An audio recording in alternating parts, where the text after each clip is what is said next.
Good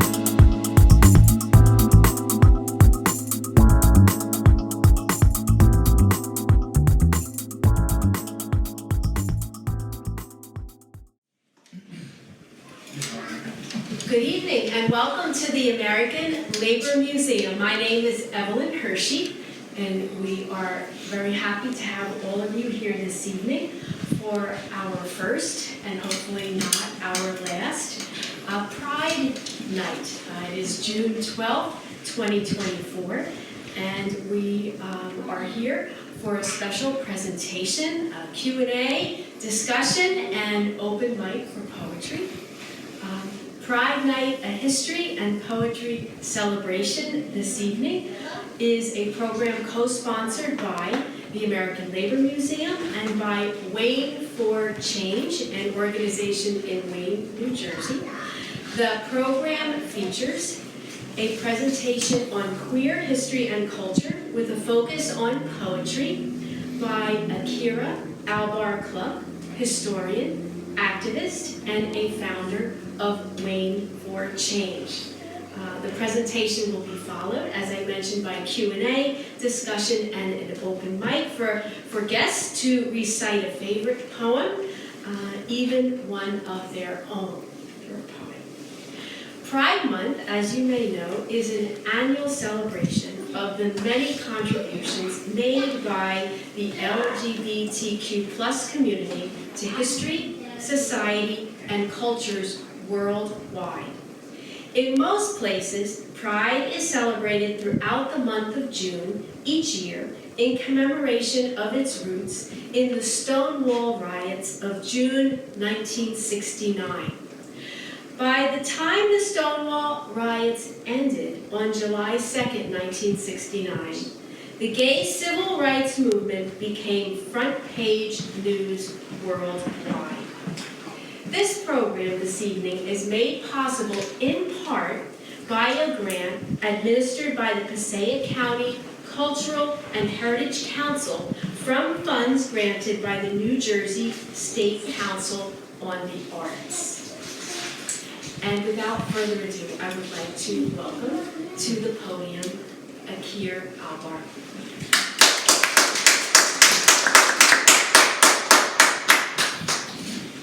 Hello and welcome. So my presentation is called Queer Movements around 1913 Patterson Silk Strike and the Queer History of the IWW. The first thing we need to talk about is vocabulary and language, because that's a key and crucial part of how we understand both ourselves and past movements. Now we use the terms lesbian, gay, bisexual, transgender, and queer to describe one's identity and community. But those words were not in use at the time of these, in 1913. But around the late 1800s is when we even get the idea of homosexuality and heterosexuality. At that time it was called inversion, and it was created in Germany in the 1800s by psychologists. So yeah, these concepts didn't exist yet. Being gay was something you did, not something you were. And then, so even how we look at queerness as we understand it today is very different.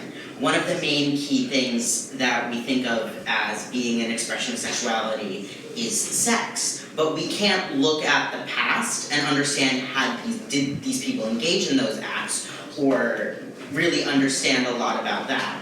So queer life in the 1910s looked very different, and that's a very important fact in understanding what's going on in the movement. So, Oscar Wilde loomed large during his life and during his death. He is probably one of the first people that we would consider gay in the modern sense. And his trial, so he was put on trial, and I can't remember the year, and it's not in my notes because the app isn't working. He was put on trial for sodomy, and this was right around the time when both anarchism and socialism and Irish rights were seeing a big backlash and seeing reaction by the state. And so Oscar Wilde was, he called himself I think a libertarian socialist, if I remember correctly. He didn't believe in the state, and he said he wanted socialism for art's sake, not art for socialism's sake. And so, despite radical politics, particularly the communist movement, didn't speak out for him after his conviction, and he was kind of left abandoned. But Emma Goldman wrote feeling indignation over his conviction in her autobiography years and decades after the event, and people questioned her about why she would speak out for Oscar Wilde, and her argument was this is a cause of liberty. So modern gay life starts in the 1920s with the dance hall, with the gay bar. These are things that are still recognizable today. Like, there's still gay bars, there's still gay clubs. We don't call it a dance hall anymore because it's 2024, but they still exist. And same thing with the gay bar, Greenwich Village, or San Francisco in general, considered the gay bar. So much more often than this explicit gay life that we understand it now, was these same-sex intimate relationships with a lot of gray area. They also same thing with gender nonconformity, but these gray areas are where we read between the lines, and that's how we find interesting stories. And I think that's some of the most interesting parts of history, is trying to understand what we can, trying to know what we can, what people were trying to tell us, but had no language to understand themselves yet. And so, gender nonconformity was not tied to transgender identity like myself, but gender nonconformity was tied to women's liberation. People were giving up their dresses, not in a way to shirk it was a way to show off your politics. And so, moving on, to the way that these Boston marriages were a very prominent part of how we understand gay life in the 1910s, as well as previously. A major moment in gay civil rights history and gay rights history would be the suffragette movement and the suffrage movement. So, suffragettes can be, we all know what they are, but a lot of them are engaged in Boston marriages, which is where two women live alone without a man. And often it is unknown whether or not they engaged in sexual relationships, because that's not something that would be talked about or something that would be written about. And so many suffragettes were engaged in these relationships. Carrie Chapman Catt and Mary Garrett Hay were just two. But our own Elizabeth Gurley Flynn was in such a relationship. She lived with, this is quite the title, open lesbian, wobbly, abortionist, open lesbian, wobbly, abortionist, and birth control pioneer, Dr. Mary Equi from 1926 to 1936 in Portland, Oregon. And this is Dr. Mary Equi, and this is Elizabeth Gurley Flynn. And so, similarly, the suffrage movement had a lot of people who took on these different gender norms and stuff. And labor unions were a major part of the suffrage movement. The ILGWU, which is where this exhibit is about, and the IWW began agitating for their rights, and women began thinking, if I can agitate for my rights in my workplace from my boss, why can't I agitate for my rights from the state? And so this is just an example of two picketers from the ILGWU. Labor has a lot of acronyms and they're very difficult. So two gender non-conforming suffragettes would be Miss Ann Tinker, whose mannish garb is distinctive, according to, I believe, the New York Times. And so again, concepts of cross-dressing, transvestism, and transsexuality, which are terms that predate transgender, which is the way people conceived of themselves, did not exist yet. Here's her riding a horse. She was one of the people leading a parade for women's suffrage. And this one's really interesting too. So, her name is Margaret Chung. She was a San Francisco-based suffrage activist for voting rights for not just women, but specifically Chinese Americans. She was known for being very mannish, gambling. She ran a gambling house, and she was also the first Chinese American woman to become a physician. And her friends called her Mike. So, modern gay life begins in the 1920s, as I was mentioning, with the new classifications of homosexuality. Again, it was a mental disorder at the time, but this new classification eventually leads to understanding identities in a different way. Gay gathering spaces start to open, and I would argue that, this is a bold statement, but my biggest argument is that modern gay life is a result of the ways in which the labor movement got its rights and gained power. Because in New York and North Jersey, they became this cultural center of gay life. Right around the time we start seeing gains of the labor movement. When people are able to support themselves without the supervision of the parents and are able to move into an apartment, they can suddenly engage in homosexuality, and then it stops being this thing that you do, and it starts becoming a part of your identity, a part of your organizing practices. Once recreation time became more possible, then the gay bar becomes a thing, and that's still a thing, and gay bars are how we got the gay rights movement. And there was both the homophile aspect to it, and the radical aspect to it with the STAR and the post-Stonewall. STAR stands for Street Transvestite Action Revolutionaries, started by Marsha P. Johnson and Sylvia Rivera. And so, yes, my next slide is gay life as we know it is because of the labor rights movement. High wages, and as 8 hours for work, 8 hours for rest, 8 hours for what we will. What we will is up for interpretation. What we will can include being gay. Oscar Wilde is one of the first people we consider to be a modern gay icon, or like gay in the modern sense, because he was an aristocrat.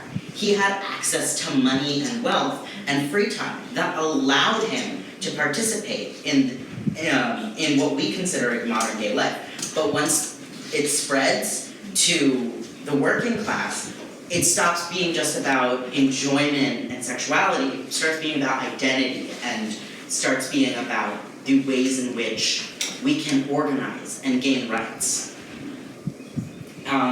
Yes, and this is a Harper's Weekly drawing. 8 hours for work, 8 hours for rest, 8 hours for what we will. And again, 8 hours for what we will is up for interpretation. And that is my presentation. Does anyone have any questions? Oh, and then for specifically the queer history of the IWW, besides Elizabeth Gurley Flynn, this is an older version of my PowerPoint. I don't know what happened to the other one. Google Maps or Google Drive must have lost it. But in the 1990s, the IWW organized a gay bookshop, and that was one of the early service industries becoming organized. And we see a lot of organizing done today, but done by the IWW, but that was a major thing in the 1990s, was having an independent radical bookshop be organized. Because a lot of places, no matter how radical, still don't want unions, even if that's their whole thing. Yes, anyone have any questions? All right, I will read a portion of, for the poetry part of tonight, read a portion of Oscar Wilde's letter from Reading Jail. So after he was put on trial, he released wrote a poem. And that poem is probably one of his best works. It's called De Profundis, or Letter from Reading Jail. And it's very long, so I'm not reading the whole thing, but this is my favorite excerpt. I never saw a man who looked with such a wistful eye upon the little tent of blue which prisoners call the sky, and at every drifting cloud that went with sails of silver by. I walked with other souls in pain, within another rim, and was wondering if the man had done a greater little thing. When a voice behind me whispered low, that fellow's got to swing. Dear Christ, the very prison walls suddenly seemed to reel, and the sky above my head became like a task of scorching steel. And though I was a soul in pain, my pain I could not feel.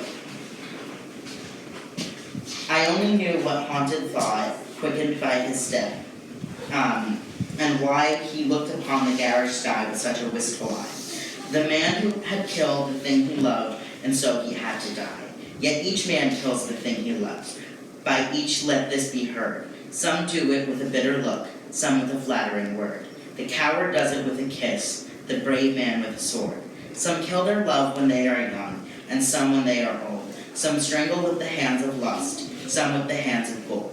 The kindest use a knife, because the dead so soon grow cold. And that is probably one of in my opinion, his best poems.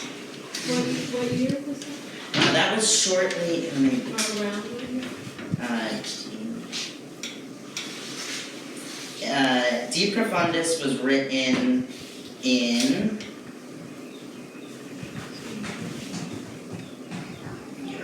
and it was a letter in 1905. No, it was originally published in 1905, 5 years after his death. It was written to the man whose father had him imprisoned.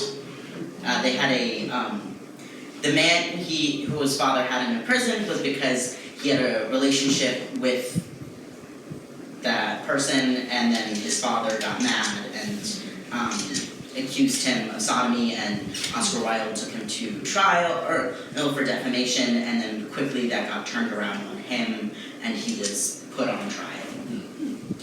So the Oscar Wilde trials there are 3 of them. He was actually the defendant in the first 2, and the state then put him on trial. Was the publication after his death because? Yes. Yeah, okay. It was, because also Boise, the man whose father had him in prison, was the one who put it out. It made me think, I don't know if anyone watches Downton Abbey, but there was a servant downstairs who was a gay man. And in one episode, he goes to a bar, hidden off somewhere, and it's raided, and he's arrested. A very poignant scene, and it made me think it's around the same time Yes. of Oscar Wilde, and I think there must be, but I can't think of any, some dramatizations of Oscar Wilde's Yes. life, either in movie form or something. There's a couple about his life, and I believe a couple plays. I believe there was a play about the trial, like something like, I think it might have been the trials of Oscar Wilde. Yeah. Something to that effect. It was, because that was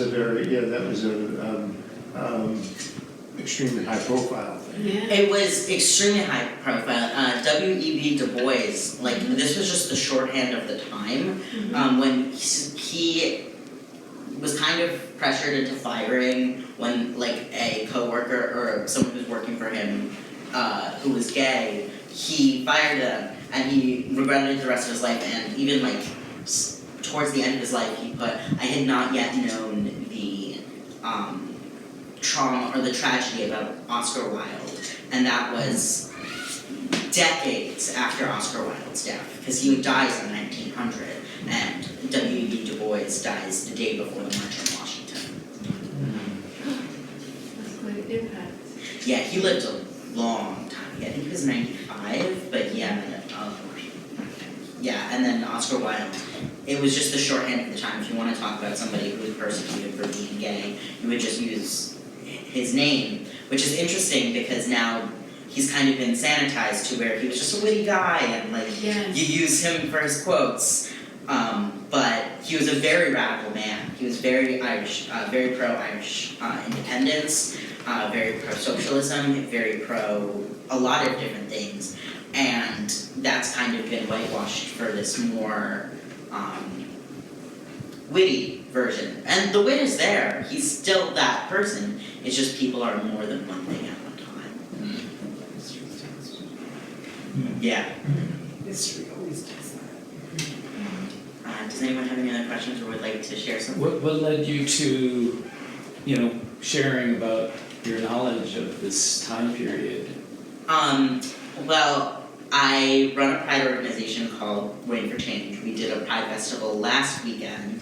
I've been running it since 2020, and we had a smaller festival, so I wanted to do some satellite events, and I worked with the Labor Museum last year as their intern, and I messaged them asking, with a list of ideas of would you be interested in any of these topics, and they chose IWW, and I was more than happy to do it. Most of this was researched for this event. I've done, my mentors have done a lot of research on the period. I've taken a few classes on it, but my mentors, Dr. Andrew Urban at Rutgers University, was a major help in this PowerPoint. He studies labor and in, I think, vagrant labor specifically. No, that's Dr. OK, but he studies labor in this period. And then Dr. Benjamin Cifuentes Cifuentes was my thesis advisor, and he studies American sexuality and specifically Latino sexuality. Had some reading suggestions. I can give you my email address if you are interested in any more of this. There's actually been a new book on labor and queerness that's like brand new, just out this month or last month, that I can give you the name of the recommendation for if you are interested. There's a couple other ones that are good, that are really good, but yeah, it's a topic that is coming back up, especially with trans issues. Unions actually can be really helpful. My dad listened to a podcast and I listened to it about how during one of the first things in gay rights that unions did was they did health benefits for partners. So you got like the +1 instead of just the for spouses and children. And so we see this with trans rights. There are plenty of, some of the only protections that trans people have in the workplace are from their union.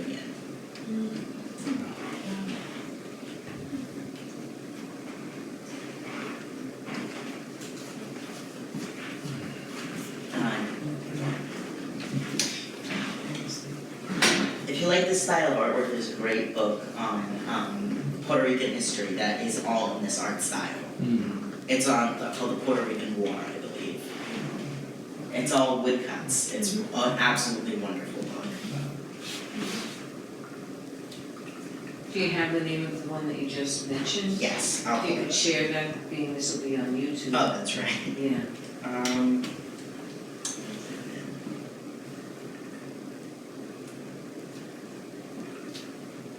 Yes, Queer Career, Margot Kennedy. What press? Princeton. Princeton Press. And Teen Vogue also has a really good article on that was helpful in setting this up. That's where I got the information about the IWW organizing the Queer Bookshop. They do a lot of, they did this excellent article about the history of labor movement and queerness and how labor unions can protect queer and trans people at work. And that's where I got the line. Some of the only protections that trans people have is from their union.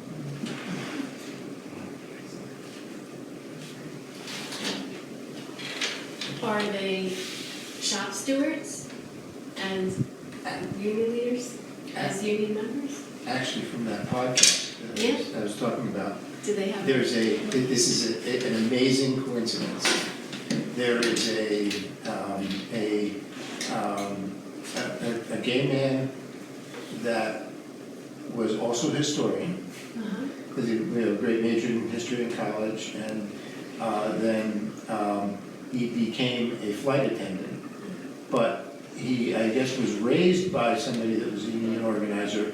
One of, and I can't remember which, but one of like the main figures of labor was like introduced to him as a child. And Benjamin Caesar Chavez or somebody like that, on that order. And he ends up being one of the shop stewards of the flight attendants union. And I think may even be there's that new video, the new American Experience on flight attendants. Come Fly With Me, I think is it. Okay. He may even be one of the ones that's in that. But, so that was the amazing coincidence of that. And that podcast talks about how those, I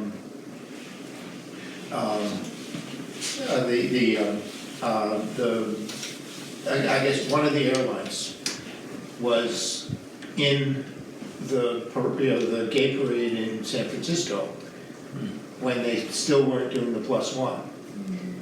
And so the movement basically inundated their float with, comments about how they weren't doing +1, and they managed to get them to be shamed into changing their policy. Interesting.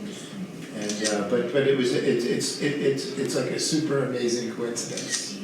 That, Yeah, there are more gay men who are shop stewards who are in these different positions of leadership, but by far less trans people and particularly trans women. Right. A lot of, especially with issues of labor, trans people, as they start transitioning, are oftentimes fired and early in their transition. And so it becomes harder, which is also one of the things that people point out unions can be very helpful in, where if you start banning that. I think it's banned now, Supreme Court decided that you can't do that anymore, but who knows how long that's gonna last. So maybe the labor movement needs like the equivalent of CLUE, Coalition of Labor Union Women. Maybe there needs to be a coalition of labor union pride. Right. wow, that's cool. Right? Yeah. I mean, it works, yeah. Yeah, I think it's interesting how the labor movement is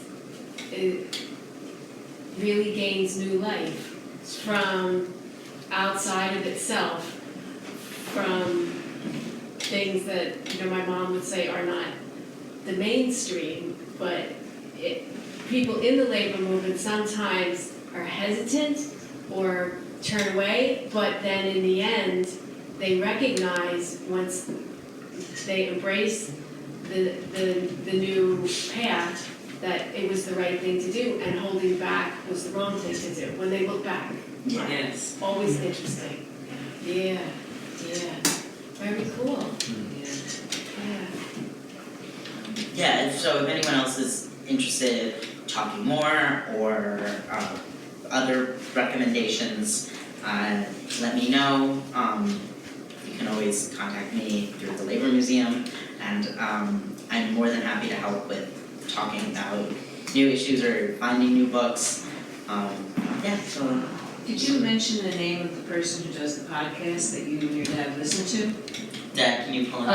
I'm actually trying to pull that up right now. Oh, okay. It was just, and it was a random episode, I was running up, and I heard it and I was like, wow, Akira's gonna love this, and Okay. and then I did watch that Comply With Me, which is very, very interesting. I think you'll, Yeah, me too. American Experience, I love. Me too. Okay, I pulled up the name of the flight attendant.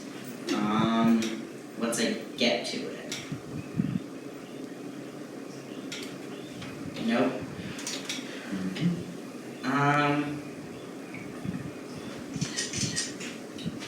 Nope, that's the wrong flight attendant. It's gay. Okay, yeah, my dad will find it and I will find it, yeah. we'll put it on the description. Alright, terrific. Thank you, keep up with awesome work. Thank you. Yeah, thank you so much for enlightening us, so when we give the tour, we'll have some more information about the Rebel Girl. Yes, oh, my favorite fact about the Rebel Girl is that Kathleen Hanna got the name Rebel Girl, the song, from Elizabeth Gurley Flynn. That seems obvious in retrospect, but when I found that out, that was like the coolest thing ever, because I was such a punk kid. Rebel Girl was also a song by Joe Hill. Yes. Yeah, they originally.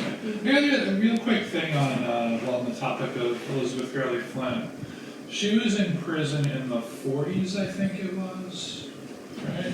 Yeah, I remember reading, I should remember the year from reading her autobiography from her time in prison. And I guess it may have been a time where she couldn't freely admit her sexuality, Yeah. especially when the time when she was in prison. But something I did find a little bit odd in her autobiography is she worked as a seamstress in prison, and she would not tailor clothes in a masculine fashion for the women in the prison that wanted something like trousers instead of dresses, and I found that kind of like incongruous Yeah. with her life, yet it was there, and she said it. Yeah. I mean, no, obviously nobody is perfect. Yeah. You know, everybody has their faults, and maybe there were other reasons why she was presenting a front somewhat different than maybe who she was, but it was like the one thing, and not even a big book, maybe about like that. Yeah. Contains some of her letters, some of her poetry, and autobiography, but it just seemed very incongruous with the rest of her life, so it just kind of sat a little odd with me. Yeah, that makes. There's also always been a big divide between like feminine queer women and like butch queer women, and even like just trans-masculine people in general. There's always been this big, which also seems incongruous with her life as someone who was very outspoken and very like pro-liberty, was like to be part of that kind of divide, but that is something to consider when that has always been a big thing within the community. And I think if I recall correctly, her and Emma Goldman might have banged heads a little bit, and Emma Goldman felt more free sexually, and I think that Flynn was on the other side of that spectrum a bit. Yes, Emma Goldman was like at the time of free love, when that is a term that has just been invented, and before it kind of gets co-opted by the 60s, Emma Goldman was also, I didn't fit this in here, also engaged in sexual relationships with women, but she was much more free love, and Elizabeth Gurley Flynn was not. But that's also a big divide between the communists and the anarchists. There's a great book, Communists in the Closet, that I can't remember the press, but I can look it up. But that the communists had a very staunch line on gay people that they enforced for a very long time, and that Elizabeth Gurley Flynn was a member of the Communist Party, and Emma Goldman was a very staunch anarchist, and so the anarchists were some of the only people who were speaking out for Oscar Wilde, and so we see that history. That's another big divide to consider when reading that. Whereas it becomes like an ideological thing, not just a like, yeah, that does kind of make sense. It was created as a political divide. Yeah. It is by Routledge Press. But yeah, Communists in the Closet tells a story of different people, and Elizabeth Gurley Flynn doesn't have her own chapter. It's in the first introduction, and it was. This information was only found out a couple of years ago, and because the Communist Party was very staunch about not letting out the fact that Elizabeth Gurley Flynn was living with a lesbian for 10 years.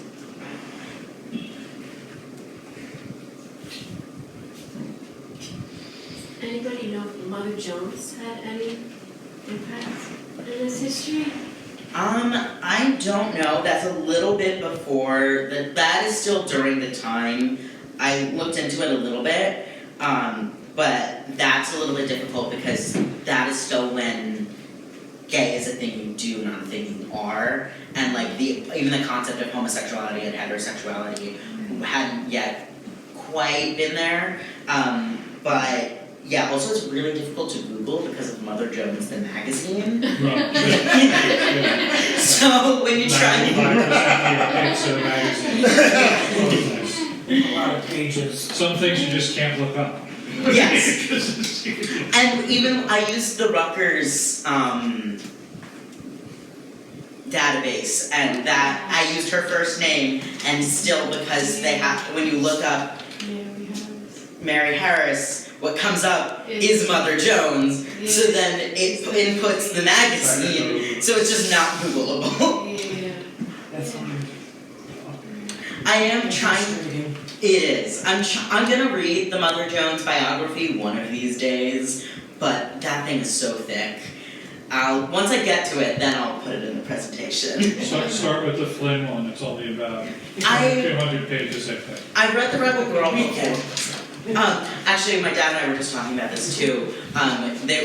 They were talking, the Labor Museum was telling me about the James Connolly biography that's like this thick. PM Press has a graphic novel version of his life that's like with some of his writings that's like this thick, and it's great. I highly recommend. And James Connolly knew Elizabeth Gurley Flynn and Big Bill Haywood. He was organizing in this area. The reason why we talk about this so much is because I'm actually about to be a student at Trinity College Dublin, the alma mater of Oscar Wilde, in this coming September. So it's a big honor, and also studying up on history quite a bit. That's absolutely wonderful. You deserve to show I'm so proud of you, really. Yeah. We wish you well. Thank you. Yeah. I think we can, if there's any other questions, then I think we can stop the video. But does anyone want to do a poetry reading or anything else? You know, before we stop the video, can I mention the history pins? Oh, yeah. For all of us here and who all are watching the video, the museum is very excited to team up with other museums and with an organization called Revolution NJ for the 2024 History Pin Program. So if you visit us between, June 1st, but at this time through July 31st, you may collect here a unique pin featuring our civic superpower and pick up the pamphlet that goes along with it that highlights the other sites to be visited. So the History Pin 2024 sites are the Alice Paul Institute, here the American Labor Museum, the Hoboken Historical Museum, the New Jersey State Museum, and the T. Thomas Fortune Cultural Center. And you can get started on the website of Revolution New Jersey, which is revnj.org. The 2026 New Jersey, like much of the states in the country, I think all of us will commemorate the 250th anniversary of the founding of the United States of America through events, programs, and ceremonies. And Revolution NJ is New Jersey's official organization charged with planning and promoting our state's commemoration. So you can visit that website too. So when they go to all five. Each 5 sites, if you collect all 5 pins, take a picture of yourself with all of the pins, and if you go to all of the sites, submit the picture on the website, you will get a special History Hero badge. That is your prize. So please pick up your pin, visit here, pick up your pin here and your booklet, and you can get started. Very cool. Very cool. Thank you all for joining us this evening, and thank Thank you you. again to Akira.